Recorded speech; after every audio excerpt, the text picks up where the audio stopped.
যখন ক্রিকেটে প্রতিটি রান একটি লড়াই, তখন একজন নাম সবসময় আলোচনায়, বিরাট কোহলি।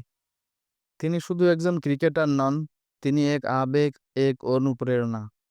ভারতের দিল্লির মাটিতে জন্ম নেওয়া এই ছেলে একদিন হয়ে উঠবেন বিশ্বের সেরা ব্যাটসম্যান, সেটা হয়তো কেউ ভাবেনি।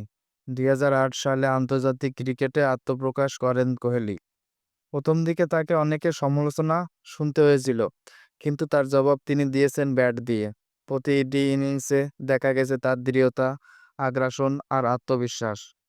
ওয়ানডে, টি-20, টেস্ট সব ফরম্যাটেই তিনি নিজেকে প্রমাণিত করেছেন। 100 রান তার কাছে যেন এক অভ্যাস। তিনি শুধু রান করেননি, তিনি একটি প্রজন্মকে শিখিয়েছেন হার মানা যাবে না। ফিটনেস ও মানসিক শক্তির ক্ষেত্রে কোহলি আজও এক অনুকরণীয় উদাহরণ। আজ বিরাট কোহলি শুধুমাত্র ক্রিকেটের নায়ক নন, তিনি পরিশ্রম ও অধ্যবসায়ের প্রতীক। যেখানে প্রতিটি তরুণ স্বপ্ন দেখে সাফল্যের, সেখানে কোহলির জীবন দেখায়, যদি মন চাও তবে অসম্ভব কিছুই নয়। ভিডিওটি ভালো লাগলে অবশ্যই চ্যানেলটিকে সাবস্ক্রাইব করবেন। নমস্কার।